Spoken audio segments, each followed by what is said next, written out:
course, is that any autism, and whatever the spectrum, it's in the bowels. It's The in gut. the Yep. bowels.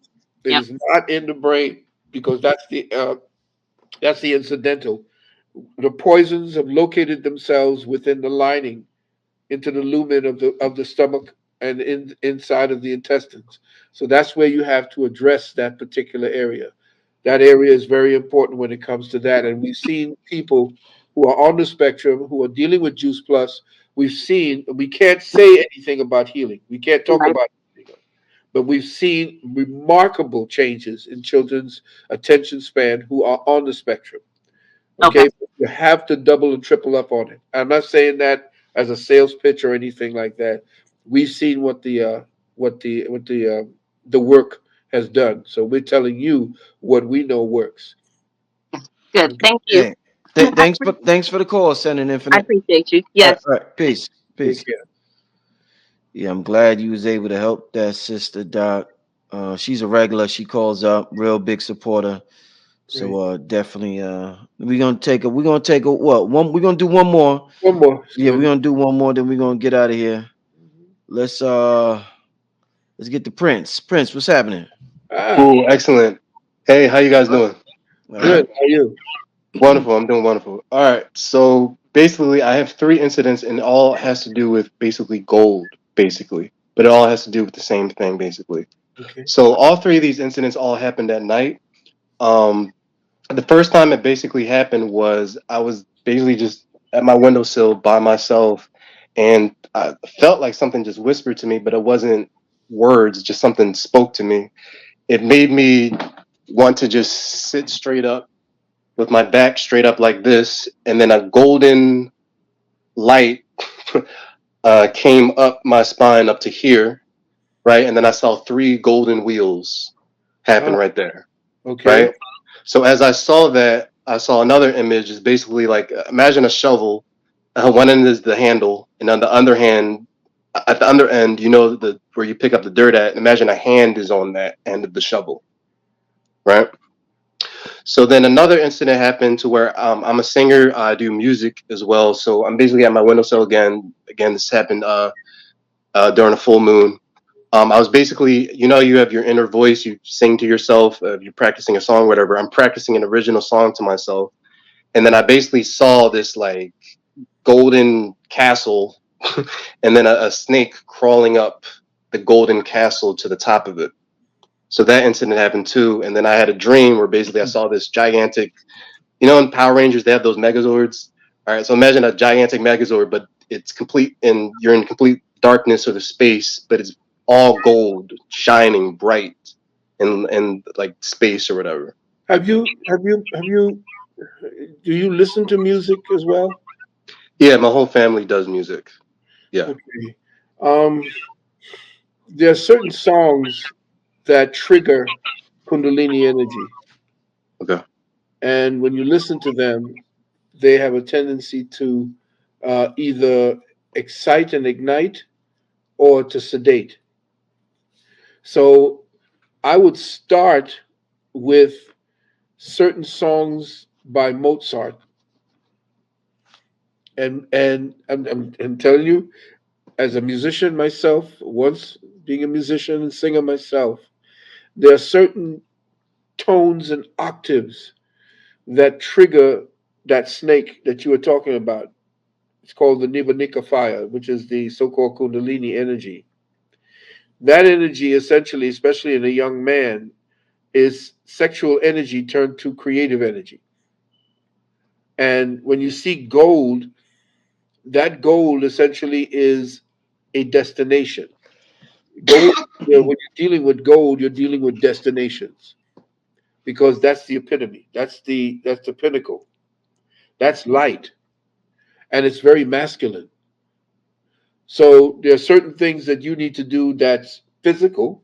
First of all, you need to either press weights, or you need to do isometrics.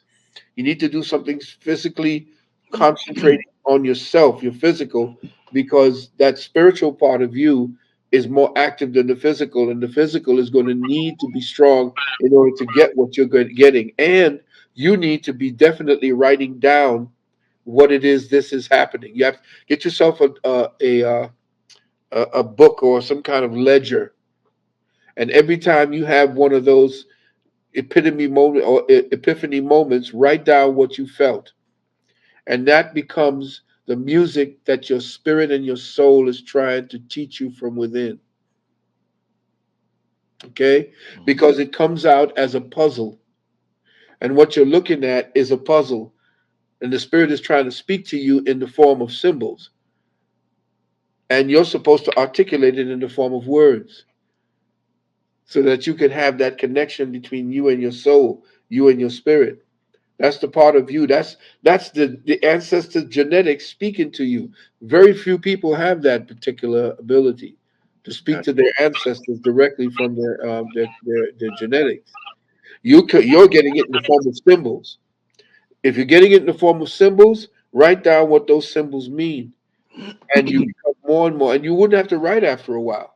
You'll find a whole book when you go back. You'll see, wow, it becomes like a movement, in your development. And after a while, you put the book aside and you become one with that thing that you see. It is no longer going to come out as golden visions and so forth, because you become what it is that message was trying to get you to see and become.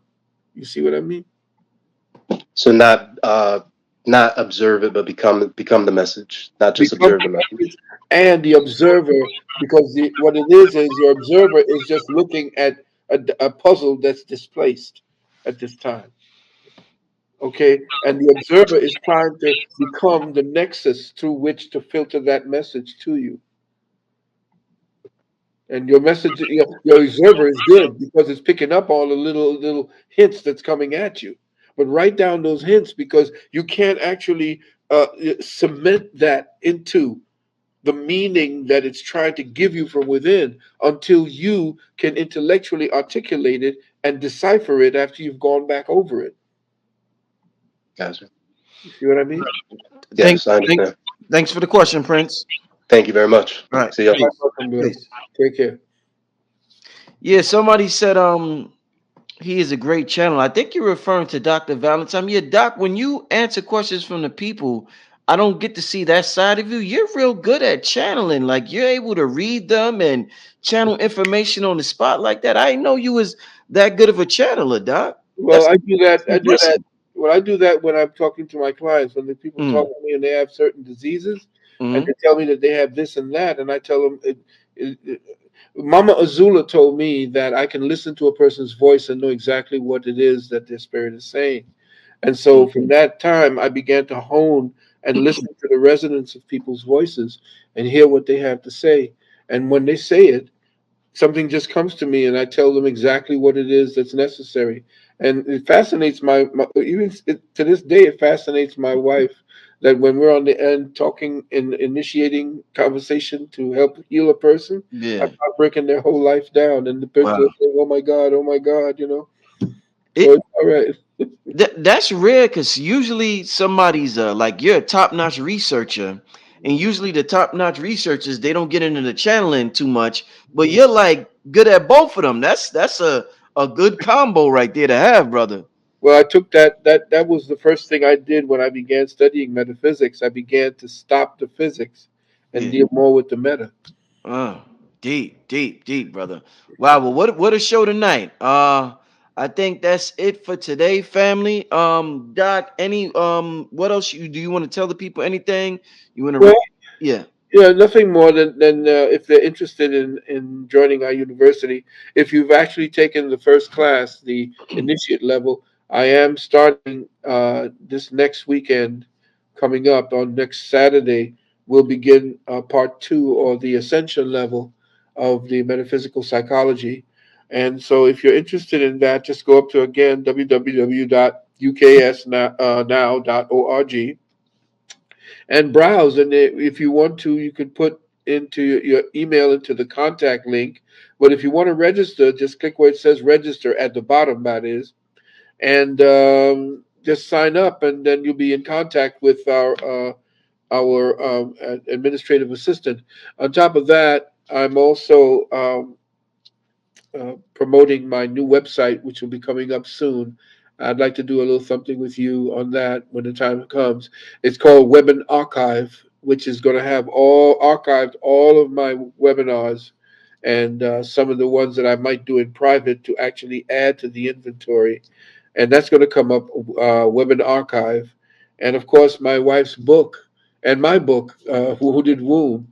If you're interested, just go to lulu.com for my book, Wounded Womb. That's Lulu, Lulu.com, and just put in The Wounded Womb, Philip Valentine, and that'll put you right onto the purchase page. But above all, be on the lookout for my wife's book, the the one that's coming up at this point. If you put it back up on the screen and let the people see, I just want to promote her and let everybody know that her book will be coming out very soon.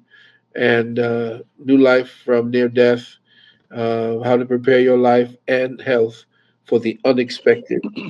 And that's about it, brother. I want to congratulate you on what it is. I didn't get a chance to see what you were, as far as your reward was concerned. I didn't even know there was an award show Oh, going on. Billy had an award award ceremony in Florida. Remember, Sonetta had one about 4 years ago, I think. Ah, And then I don't think he's had another one after that. But Billy kind of picked up where he left it, and he Billy he's into all types of alien stuff and stuff like he's connected with all types of people. So he yeah, got the award. Actually, let me show you it, Doc. This sure. is it. This is it right here. Oh, congrats, bro. Ah, look at that. I got event promoter of the year. Of course, of the decade, brother. What do you mean? Yeah. Of the decade, Doc. Yeah. Oh, another announcement, family. Doc is going to be on Patreon this Friday. Yeah. Dr. Phil Valentine will be on my Patreon. So all the members, I know you're gonna look forward to that. It's gonna be awesome. Look forward to him this Friday. Are we forgetting something, Doc? That's Let me see. Oh, you my said school. my PayPal. You The know. PayPal, yeah. I'll put all that. I'll put Yeah. everything in the description of the video. And the other thing is that's pretty much it. Oh, you were right. The ISM, the homeschooling for children. For those of you who don't want them, the people who like to cross dress and do things like that, and if you don't want them teaching that in the school, then you should look at ismhomeschool.org. Just go up to ISM. That's I, S as in science, M as in Maat, homeschool, one word, ISM homeschool. See, when we are live. Peace to the family, peace to you and yours. Brother Blue Pill, I am sitting in for our brother Rich. All right, I will be your guest host this evening for an amazing presentation. All right, we do not want to keep you waiting. We have our master teacher in the building tonight. Give it up for our good brother, your brother, Dr. Reverend Phil Valentine. Peace, my good brother. Peace, beloved. How are you? I'm doing amazing. I'm doing amazing. Great.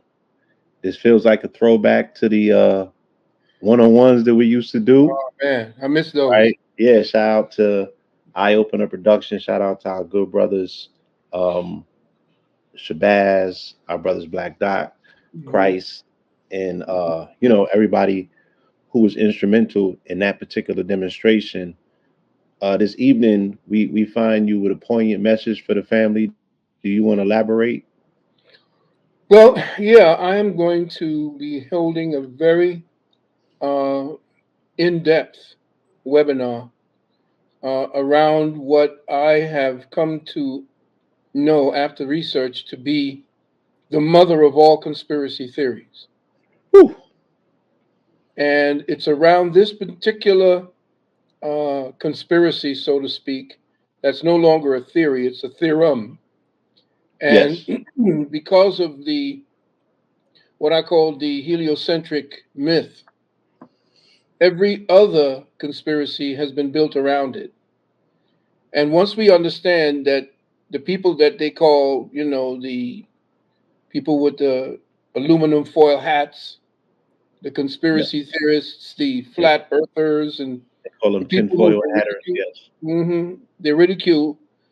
The people who want to at least study the situation do not have a guidepost in order to know whether or not the fact that they ridicule it and suppress the information is true.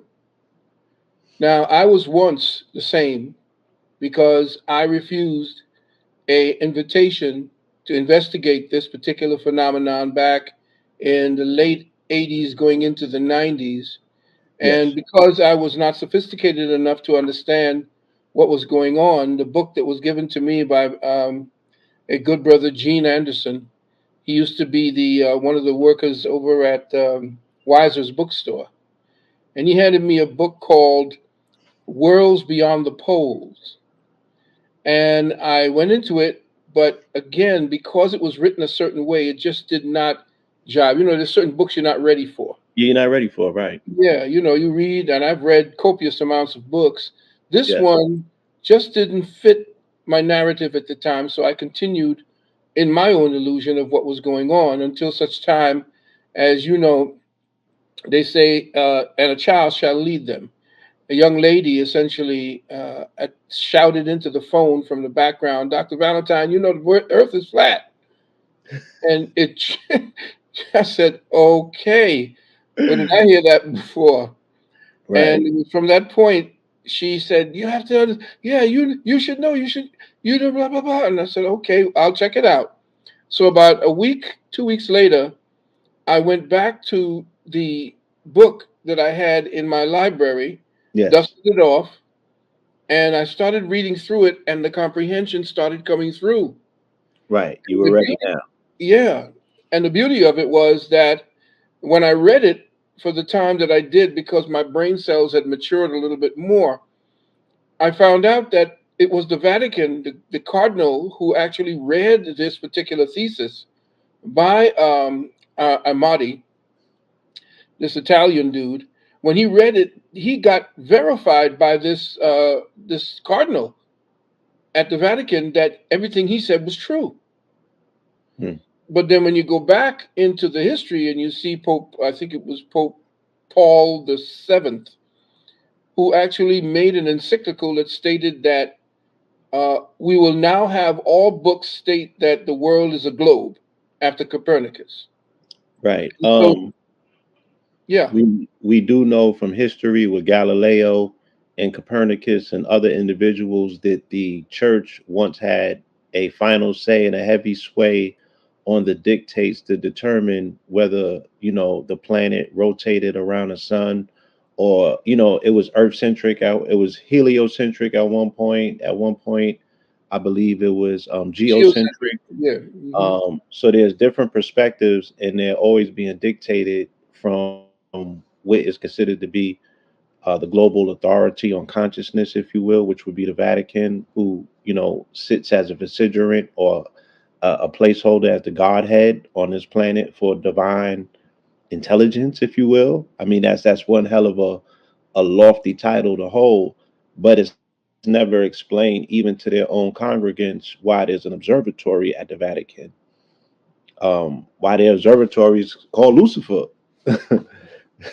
you know, so for because people often say, "Oh, religion has nothing to do with astrology or astronomy or the observation of the stars," but that could be further from the truth. What do you think outside of the churches swaying the conversation? What else do you think it is about the populace that makes it so hard for them, to say, okay, I have to question any and everything that comes from this institution. Let's take a review of any and all things. And one of the most profound things that we could think of that they may be, you know, um, cutting the truth on is the location of where we exist in time and space. You know what I'm saying? Or as you say, the physical features of this plane of existence that we actually reside in. So what well, what I what mean, mechanisms are at play? How far up does this thing go? well, it started like I was saying at the with Pope Paul. Uh, the seventh, or Pope Pius VII himself, wrote the encyclical and essentially uh, coerced as well as threatened the congregate with excommunication.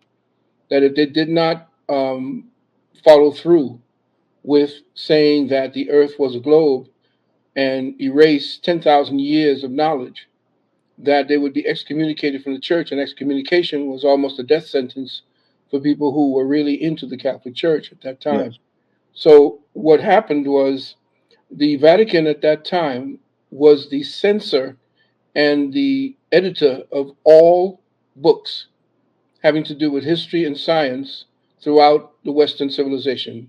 So, Western civilization's books were first edited through the Vatican before they were Yes. distributed into the education system. So, from that point forward, after Through they Texas. murdered after they murdered Copernicus and buried him in a unmarked grave because he didn't want to actually adhere to the heliocentric until after he died. But there was an insistence that he put it out there while he was alive to give it credibility. And then after it took on, they set one of his students, who he was teaching privately, poisoned him because he was one of the Jesuits, and the Jesuits used poison or the rope or the bullet. That's their creed. So from that point forward, the education system of the Western Hemisphere began to reflect that particular reality. And again, uh, everyone, the most periscopes and telescopes on Earth are owned by the Vatican. So the one Lucifer is one of the biggest ones, but most of the periscopes or the telescopes on Earth, especially in the Western Hemisphere, throughout Europe, and even throughout China and Africa, were actually set up by the Vatican. So they're the ones who essentially dictate what our uh, heliocentric so-called reality is supposed to be built on. So from this point forward, what I've intended to do, since people would be asking me, what's this about the flat Earth? Why am I wearing this? Why am I calling NASA lies? It's because the reality is that we are living in, like they say, the Matrix. And essentially, we are in a cloud of illusion and delusion. And I'm going to break it down ace, deuce, trace, scientifically, epistemologically, everything that they have done to mask the truth about what you're seeing, and then reverse the polarity on your perception. Not only that, I'm going to teach you how to time travel. The secrets of time travel that was actually dealt with was not through machines. This was the original technology for time travel. You had to tap into what was called the Akashic Records at that point. The Akashic Records is based in water, what we call water, but it's a fluid. It's a fluid, as they have now said in some of the ancient books, that the dome is actually created from a fluidic material, which is essentially what we call compressed hydrogen here at our university. So from that point forward, what I'm going to do is break down the first thing I'm going to do in the first part, because it's going to break down into about 5 sections, because that's how much information was actually suppressed. So what we're going to do, we're going to give you all of the ways that your mind has been manipulated first. We're not even going to get into the so-called flatted plane. It's not a flat earth, it's a flatted plane. We're not going to get into that until somewhere midway of the webinar itself. The first part is going to show you how you've been bamboozled, what they're doing to your brain, and what they're doing to the informational system that's in place to keep you inside of that matrix. Hmm. Absolutely.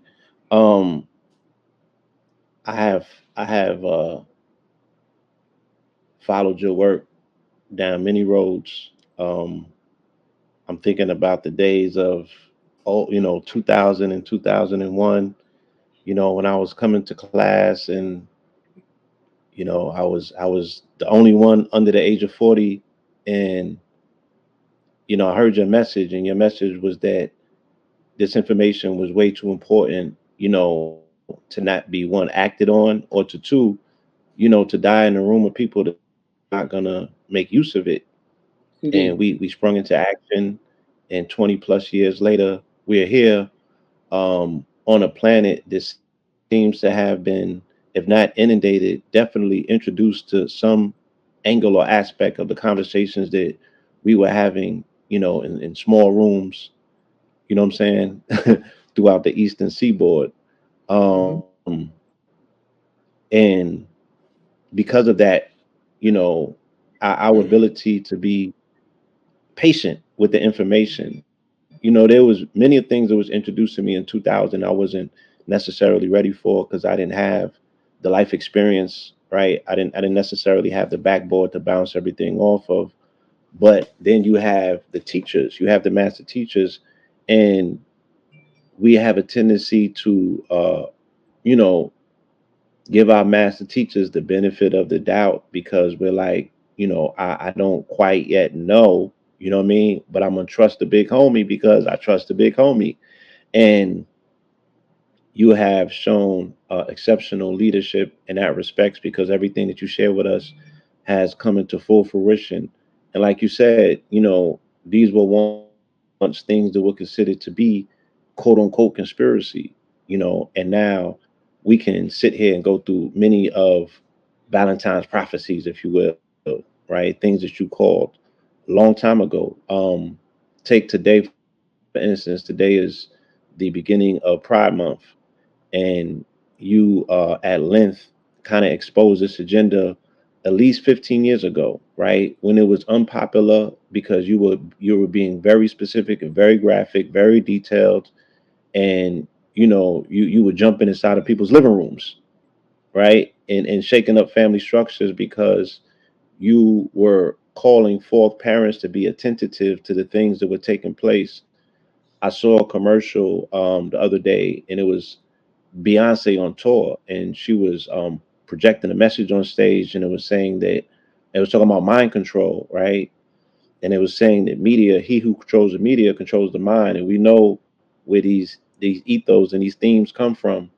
But at the same time, as she is putting people under a state of mind control, she's telling them about mind control, and we and that's the Hegelian dialect right there. So we see the effectiveness of these techniques that again, not too long ago you were pointing them out, and there wasn't that much, you know, real time data to weigh it against. But now it seems to be everywhere, and it's on the tongue of people, conversing about what they're conversing about.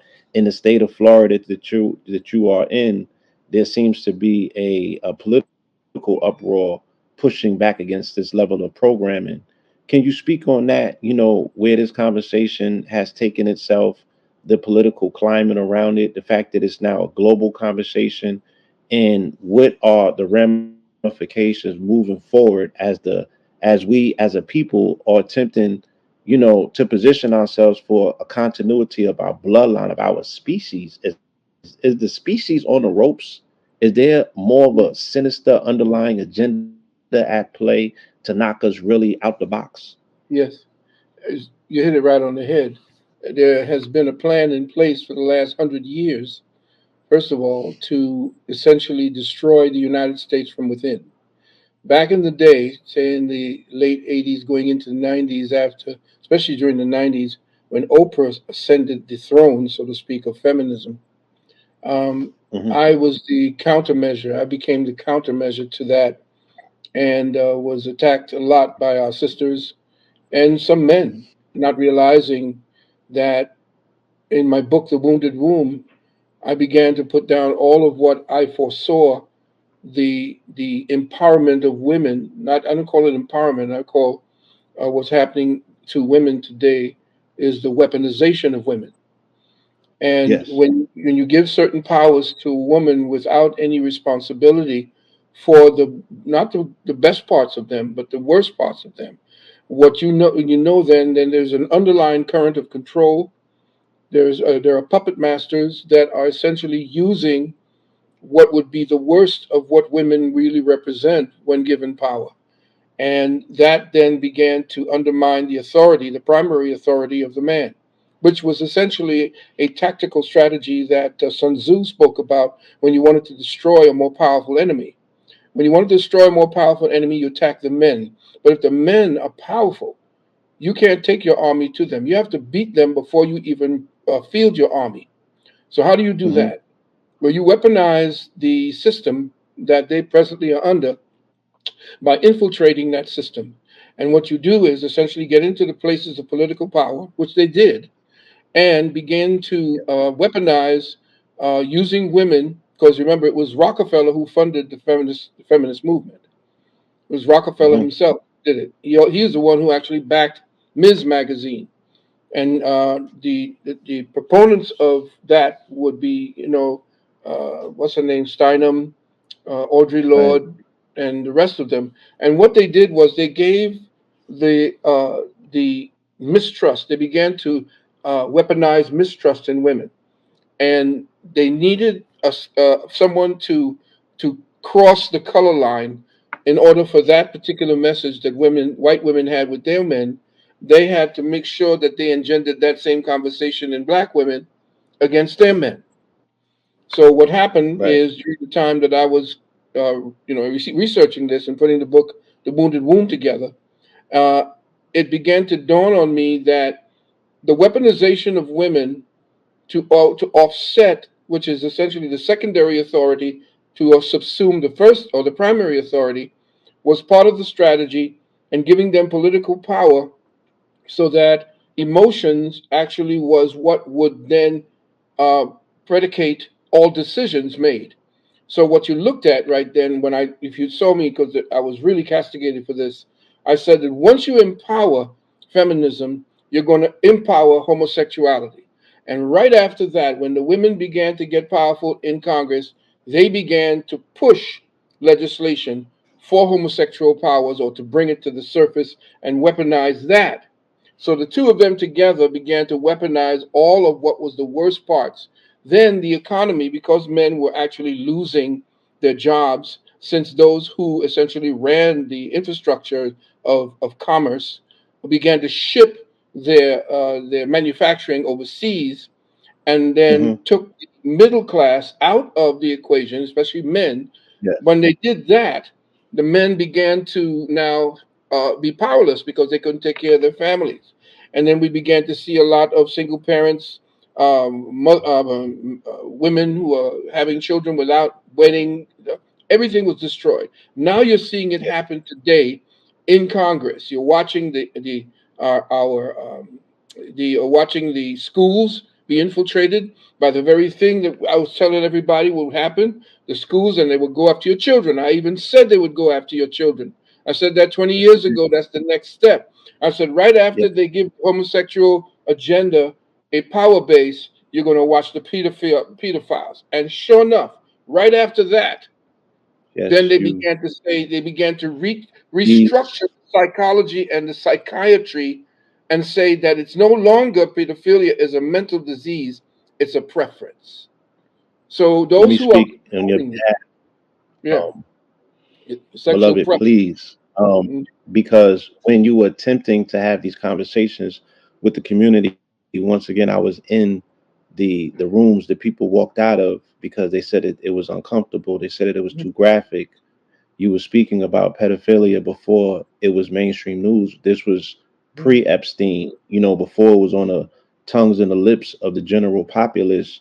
You been was sounding the alarm. You been was talking about they're gonna attempt to change the classification in the mental clinics to normalize this behavior and put it as a subgenre underneath homosexuality. You been said that, you know what I'm saying? And people were very uncomfortable. But now look at where we're at, Yeah. right? Where it seems to be off the guardrails.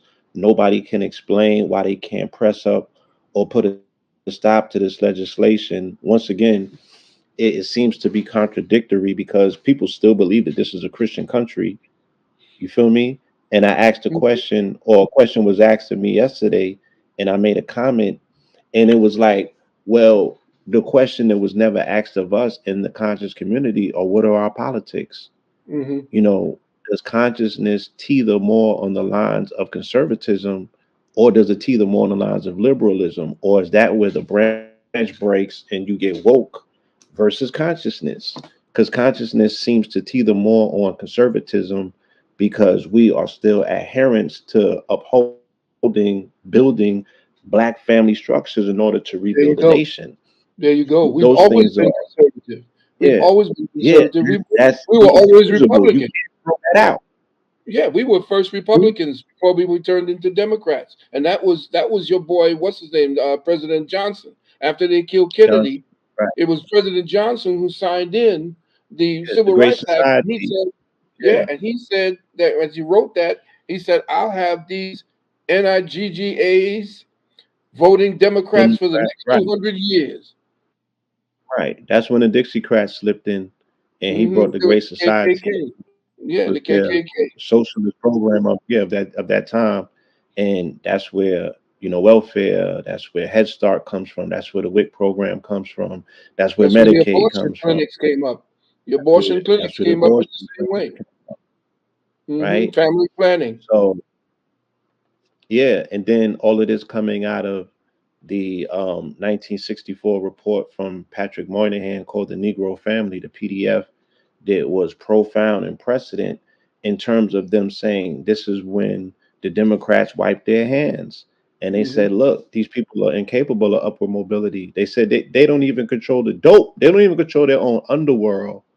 And they said that they are going to be a societal detriment being raised by mothers. They said any society that is raised by mothers alone, we have to write that society off because inherently that society will not advance forward. So they closed the books on us at the same time that they was bringing in the so-called Great Society, and Well, you know, the Germans we themselves copied us. The Germans copied their and they said genocidal that. protocols after what we did here.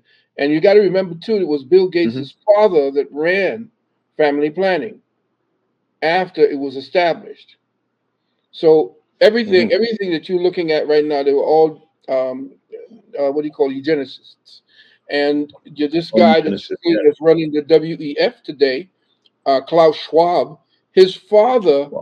ran the eugenics society there in Germany, where Adolf Hitler made his father the gave his father the ownership for setting up the particular criteria for the genocidal protocols they were going to practice. So Klaus Schwab's father was a Nazi, and he's now the one that's behind the WEF that's getting ready to drop what you're seeing today. This incredible amount of uh, uh, what you call it marginalization of your finances is going to be on that blockchain, and that's why I say people need. This is what you called a compelled benefit. You have no choice in this, so it's time for you to understand how to survive this particular shift by getting into XRP, buying gold, silver, and Right, getting substantial materials. Just do what the banks are doing right now. right. And we have roughly less than a month now, because it's on schedule to begin in July. Um, again, you've been sounding the clarion call. Shout out to Novatech. I got into Novatech as well. You know what I'm saying? What day are you doing this webinar? What day are you doing your seminar? How can they Yeah, tap in? How can they get this information? 'Cause time is, I getting appreciate thin. that. I appreciate that. I the webinar will be on the 25th, and we're starting at 2 p.m. because it's going to be a lot. It's going to be at least 10 hours. Uh, Before the Hmm. 15th of this month, I'm telling you, it's going to be profound the amount of information. I just was saying, One of them joints. should I encapsulate it? Should I shut it down and say, no, I can't take these people past 5 or 6 or 8 hours?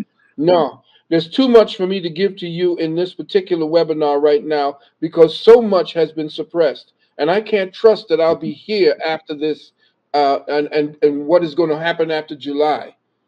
So this particular program may be the last that I do. And I know I always say that because essentially it is looming that way. So on the 25th of this month, before the 15th, because that's when the discount price is in right now. At the 15th, it goes back to its regular price. But like I was Mhm. saying, There's so much, you have no idea how much has to be actually reckoned with, because they're not teaching you what I'm going to give you in schools. I'm going to expose Einstein. I'm going to expose everyone, all of them, the astronauts, NOTS, and all the rest of them that have been actually bamboozling the people. NASA is lies. This is the greatest storyteller ever told. They're liars. The universe as you know it, reality as you know it, does not work that way. They know what time it is. You don't. So what's getting ready to happen at this point is, if you don't understand what they have planned for you in the future, when it drops, and it's going to drop as a gigantic light show, when it drops, you're not going to be ready for it, or those who are in the conscious community will have some kind of idea of what it is that they had planned, like Blue Beam, and what it is that was said in the progression there that would bring them ever more control, because you have to have the chaos before control. And if you remember, Get Smart was dealing with chaos and control. So you have Hmm. to understand that the chaos they're about to deal with is them setting up the necessary type of chaos for them to gain more control over you. If you're not prepared for what time it is, if you don't understand how the plan and how the script has been written, and why it is that there's so many clueless people following along, because ain't nobody that is into this illusion, that's fighting against the truth, because truth, again, we say, it has three stages.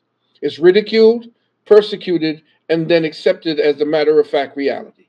And that's essentially where we are right now. It's persecuted at this point. So you have to understand, in the persecution, that's the crucible. Ignorance was created specifically by the Creator, so that in the knowing that you acquire, the knowing then is given to the Creator. The Creator is all. So the all can't know itself. It only has to retract upon itself. And in that subtraction of itself, it goes to sleep. And we are the dream of the Creator, knowing itself. I know it sounds crazy, but if you understand it like we do, my students do in the classes, you'll Nope. understand what I'm talking about. So please understand that I'm not giving, I'm not going to give you doom and gloom only. I'm going to open your eyes to exactly what you need to make a good decision, a logical decision of how you want your life to be from this point forward. And the first illusion, the first lie that they perpetrated on us, was the heliocentric hoax. That's the mother of all conspiracies. From there, every other conspiracy had been grown, because they destroyed tens of thousands of years of what we called astrotheological science. For instance, I'm going to use a lot of what the Bible has to say. Why? Because you know that I broke down the Bible ace deuce tray, and I've always said to young brothers and sisters that the Bible essentially was a book of science that they turned into a book of prose. And what they've done is they've hidden scientific truths about you being the ultimate technology of God. What the so-called satanic energy is, to put you into an artificial based consciousness system, which they call AI, or artificial intelligence, and I call it atrocious forming intelligence. And that you have to understand what it is they're getting ready to do. They don't have the ability to time travel using this technology. They don't have the ability to leave the body and travel through what they call the universe, or what we call the omniverse, and visit other domed realities beyond ours, where there are other entities that live beyond the Arctic. We are under the dome, but there are different ways for portals for us to go through to visit other domed realities, species, and that's what Admiral Byrd found out when he ended up by the ending part of the dome. And we're going to show you that the dome is real, because the U.S. military affirmed it, and all of the so-called scriptures that were essentially now saying, oh, it's just religion, it's just beliefs. No, the Bible was turned into a belief system. It was in the primary stages of it, was they were taking different scientific theses that they called epistles, Hmm. And these epistles and so called parables were actually scientific theses the way we taught it. See, we didn't estrange ourselves from nature and put up a whole lot of chicken scratch and call that quantum reality. We brought ourselves into nature knowing that we were a part of it. So the European man, he has what I call, when he observes something in his early stages of taking or stealing the sciences of the ancients, he then grew an ego that allowed him to actually become something called use his brain to do something that I call impositional analysis. Now, what is impositional analysis? I call it impositional analysis because he would impose his perception of what was real upon the thing that he was actually investigating. So he Hmm. would give names and give attitudes and put his own name. Just imagine you're cutting Look, open, yeah, you're cutting open a person, a human being, and then giving your name to certain parts of the let organ me let body. me give you an example, right? I was watching a special on Netflix called Chimp Empire, Hmm. right? And the European has an entire narrative and script. He named each one of these chimps, right? He played it out like it was a reality show. This is Mhm. what this one is thinking. This is what this one is doing. They wanted to knock the alpha off. Yeah. The alpha had relationships with these women. This is how they got along. And I'm like, are they communicating with the chimps? How are they interpreting No, he's all of these identifying with the things? chimps. No, he's He went to identifying with them. GPT and created a script Mhm. and then plays the script out and just uses role acting to He's act out a identifying. script. And that's the same thing that he does. That's the same thing he's doing with dinosaurs. He's just in his imagination. Hmm. And the Western man is telling you we don't know how the mind operates because they haven't deciphered or decoded the brain. So again, I've been baffled because I've been asking people, how are you listening to someone who only operates out of one hemisphere of their brain, where they tell you we don't acknowledge Eastern spirituality, even though they, adhere They to twisted Eastern religion, right, it. Yeah. through a Western Hmm. lens, but that lens is not incorporating hemisync. They're not operating out of both hemispheres of their brain or both hemispheres of the planet. So something is always being suppressed, Hmm. right? There's always a truth that's unattainable to them because they don't deal with spirituality. They don't deal with right hemisphere, divine feminine principles or energy or perspectives. Why are we following Cyclops? Yeah, well, essentially, you have to look at the fact that the paradigm under which we are functioning was set by him. Like I said, his is impositional analysis. He puts his own perception on it and then identifies himself through what he perceives to be real. He's now waking up slowly, but we have to remember how our scientists worked. Where he worked through impositional analysis, we worked through intuitional analysis. Hmm. So we did not identify that person or those things that we were studying through the lens that the European did and imposed his will upon what that is. We waited for the thing to identify itself. And in that, you'll see that the way we represented our sciences was not in some abstract chicken scratch that they call quantum science and physics and all of the nonsense they write on the board that takes up an entire chalkboard. All we had to do was to wait until it was identified, and through our envisioning, we would then understand what that particular animal meant, what this meant, what that meant. And that's why we always used animals because they were the school that taught us. Animals teach us because they don't come out of, in the wild, they don't come out of their own instincts. And the great, the ones who are ancient people, we used to study the animals because they had particular personalities that we then affixed to ours. And so throughout, if you look at the pantheon of ancient Chem, these animals that you see, the ibis, the alligator, the hippopotamus, the Or the hawk, baboon. all of Right. these, right, had representations of what we were. We did not estrange ourselves from nature. We invited it into our analysis. And so now we're seeing him trying to get real close because you see his scientists now are backing away from the old systems and trying to get into the consciousness of the animals. And now you'll see the animals are actually acting the way they did with us. That's why Haile Selassie could sit with two lions on his throne as Hmm. pets, because we have the language. That's why the so-called Aborigines of Australia knew the language of the kangaroo, they called them, or the hawk. And the reason why the European actually had the chance to conquer Australia was because one of the natives gave them the secrets, because they couldn't find food, they couldn't do anything, and they found out that the eagle would warn the kangaroo when the European came close. Mm, So they started killing the eagles in Australia. So mm, that's the way the European got in. So there's a lot of things that we're not teaching our people, because we're too busy with with these things that essentially are taking away our perception and consciousness and focus.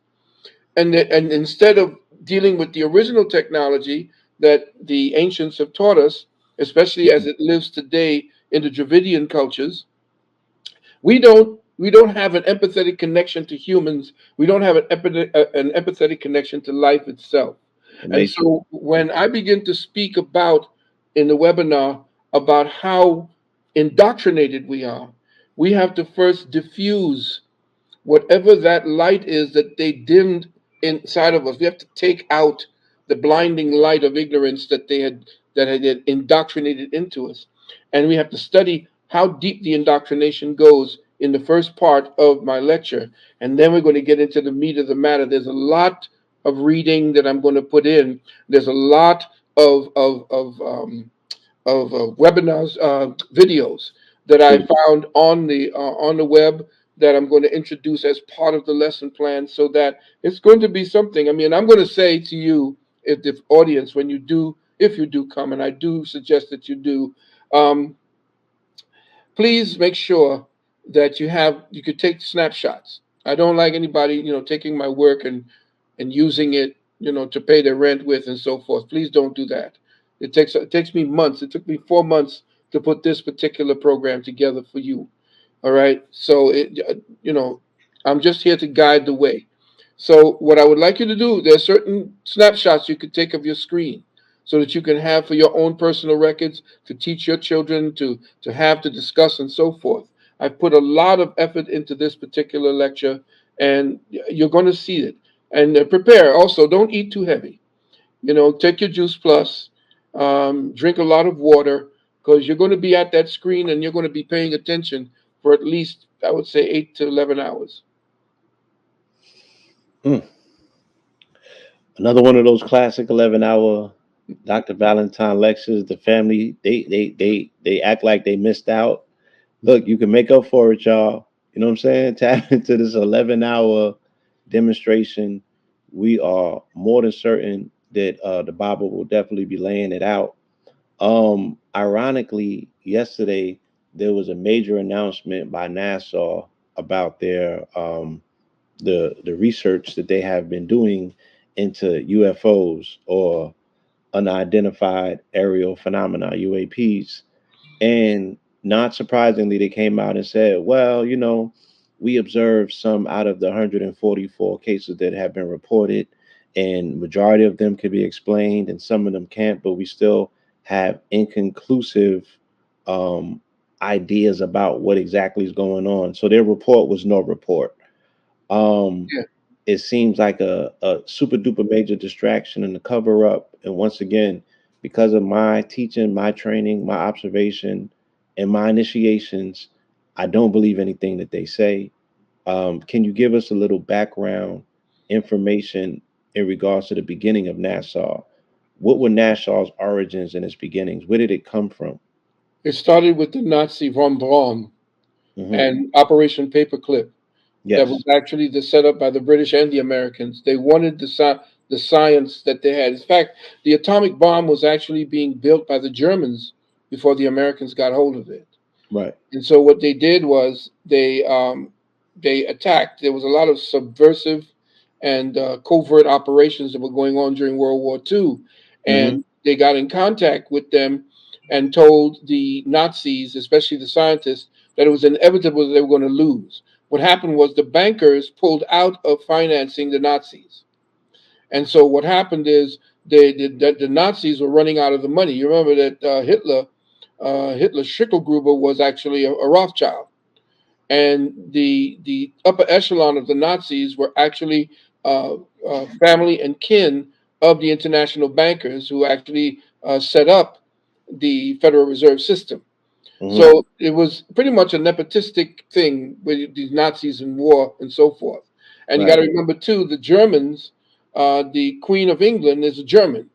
Yes. You have to understand that most of the so-called Windsors, they Yeah, we took on broke the that down. name of Windsor Castle after the Coates, Coxburg, right? so Like Habsburg or yeah, Coburg Coburg, was the right? ones who actually came over from From Germany. Bavaria, right? Right. So what happened then is they put it out to it. First of all, Hitler was flown out. A female pilot flew Hitler out of Germany, and he migrated to South America, where he went to first to the Vatican. They call it the Vatican rat lines, where they were bringing in the Germans and the Nazis. And Hitler learned the superficial mass, the mass that the Catholics do, which I was dealing with as an altar boy back in my days. So the what they did was they had him be a priest in a small enclave in South America. I believe it was in Argentina. After that, they brought him over into where he lived until about 104 years of age. He lived in Baltimore, right outside of Washington D.C., and most people don't know that. But in the interim, they began to take and get Nazis out of Germany, and it was a scramble to get the Nazi scientists who had advanced technologies. And so Russia and the United States began bargaining for who they wanted. And himself, von Braun himself essentially went to the United States of America where he set up NASA. Now you got to remember too that the Ashkenazim were very heavily involved in the Nazi Party as well. And the thing about it was that the setting up of what do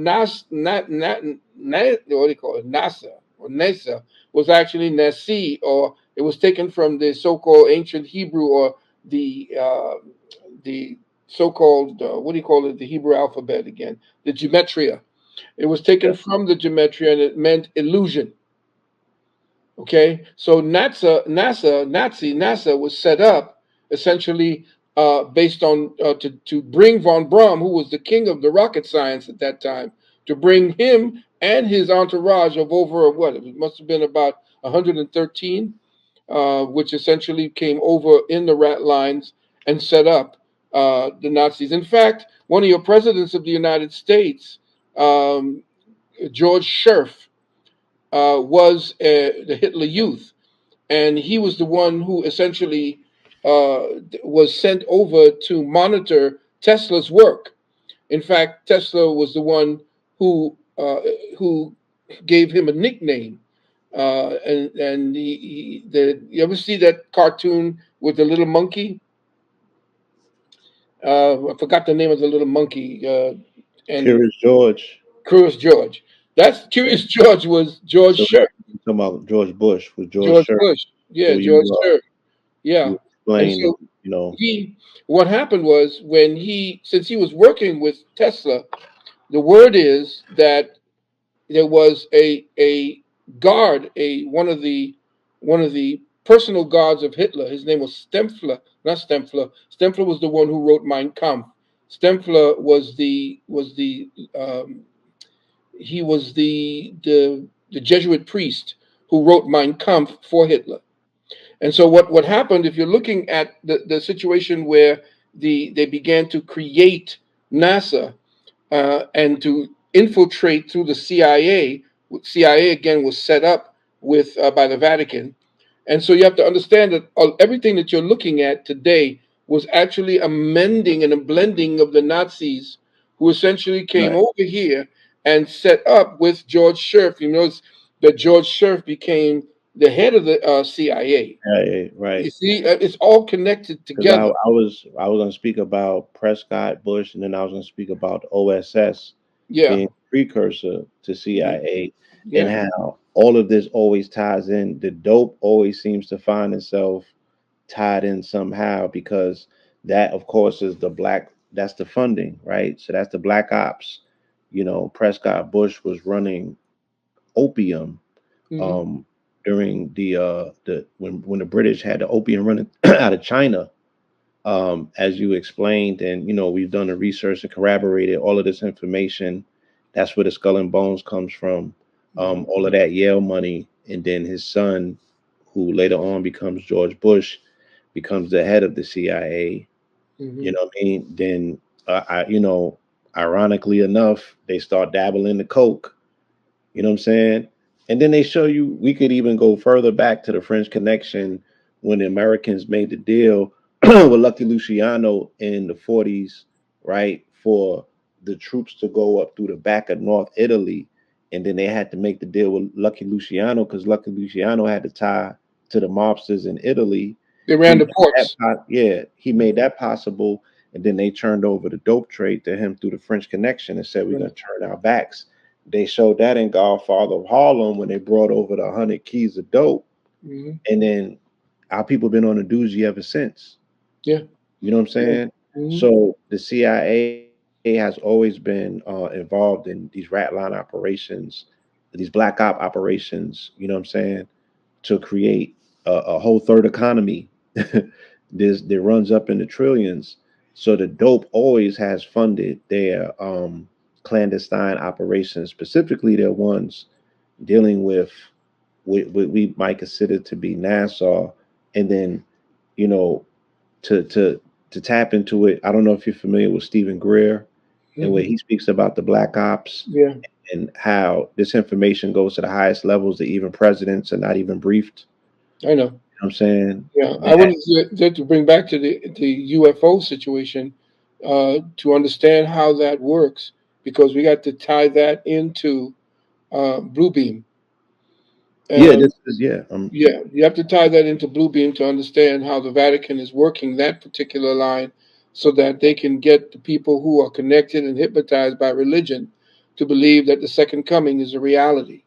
Hmm. So when we start talking about the technology for the UFOs and any of the people coming out to speak about that, and you start talking about how the CIA and national security and so forth, all of them are part of the elite, the 0.1% that's being run not by the 13 bloodlines that we know of, Rockefeller and Rothschild. These guys are essentially the business, the I guess the what do you call those, the CEOs